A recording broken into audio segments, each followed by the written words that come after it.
Welcome back to my channel. My name is Vandeputte. I'm a time-lapse photographer living a time-lapse tutorials. That was a bad one. Anyways, my previous video about the GoPro Hero 9 got so many views and got me a couple extra subs, and I want to have more of those. So I make another video about the Hero 9, but also about the Hero 8. In today's video, I am comparing the photo time-lapse mode for sunsets or sunrises, called Holy Grail time-lapses, between the Hero 9 Black and the Hero 8 Black. Keep watching because I am sure these results will surprise you.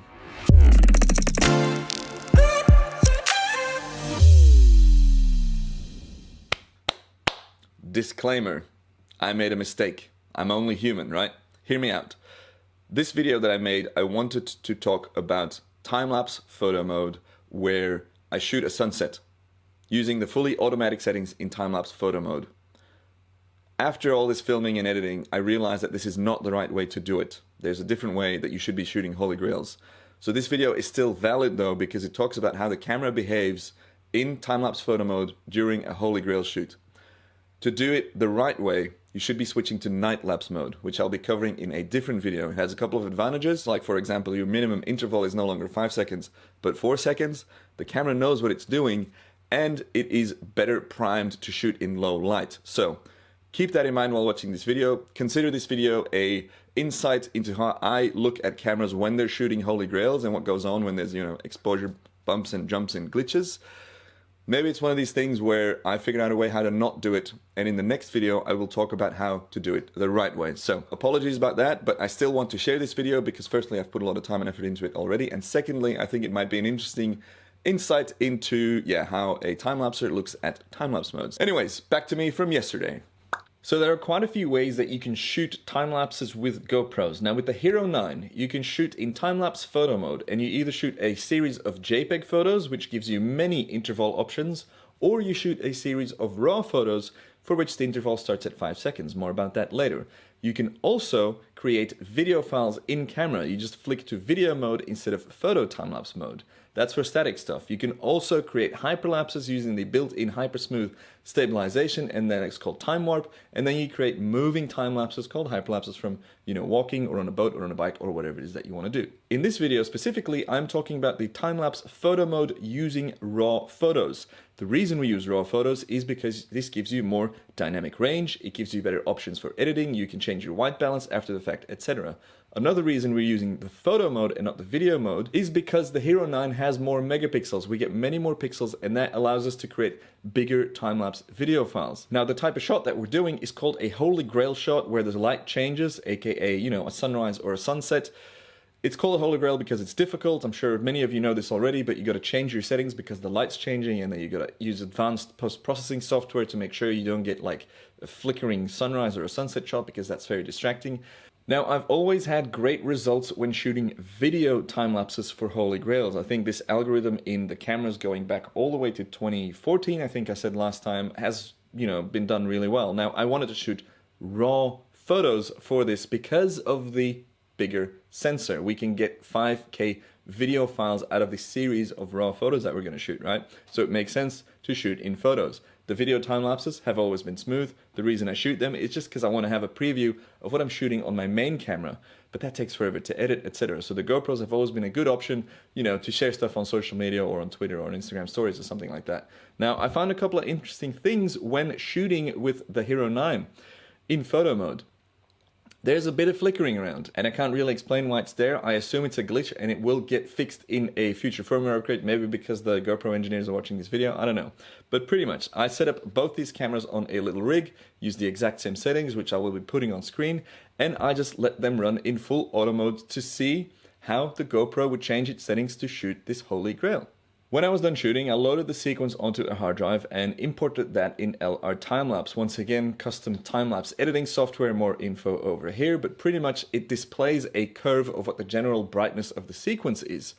For cameras that have these dedicated Holy Grail modes, that is a smooth curve. For cameras that don't have that, it's going to look like a zigzag, which means that there will be heavy flickering in this.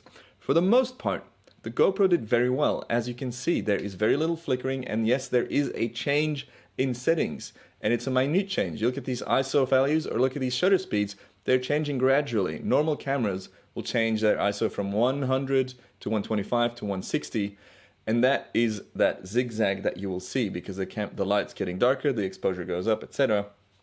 Now these cameras, smarter cameras, minutely adjust their settings from 100 to 104 to 108. Small changes over lots of photos so that it's a smooth transition from day to night or the other way around.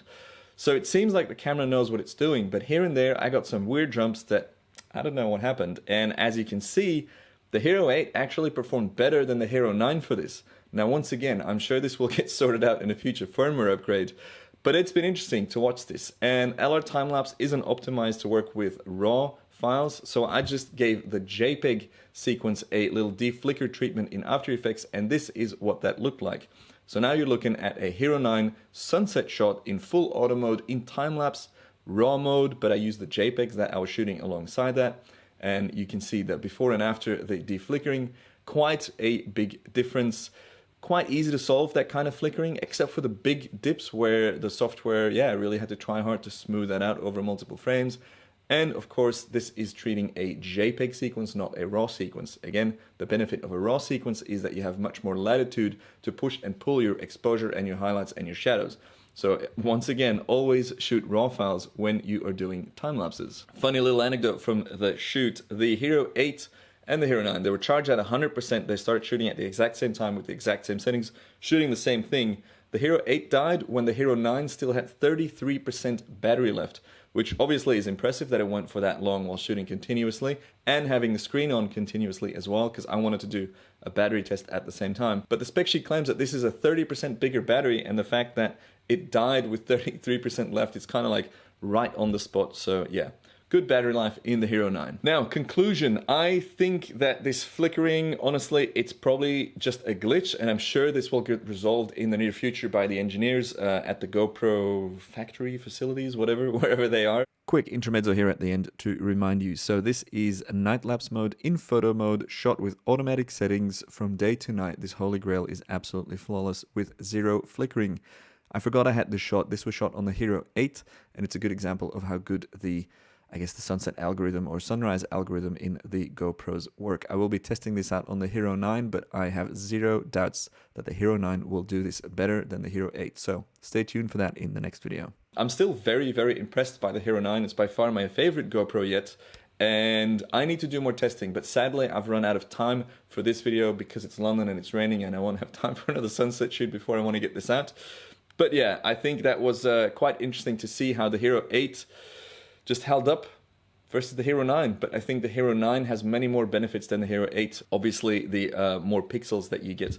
Speaking of more pixels, Tier 3 members on Patreon and on my YouTube membership channel get access to download. So you can download a bunch of RAW files and JPEGs to have a play with them yourself. Anyways, that's all I have for you today. There's many more requests, but there's also much happening in my life right now. We've signed up for a new flat and we'll be moving very soon.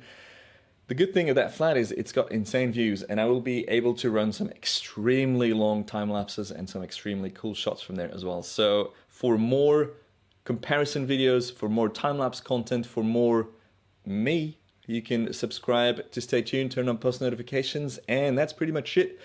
Big thank you for watching. Any other questions or suggestions for videos about the GoPros, let me know. And yeah, big thanks for watching. Check out my ebooks if you want to learn about time-lapse, or if you want to turn your hobby into something monetizable, check out my ebook, Passive Income for Creatives. All right, that's all. Goodbye.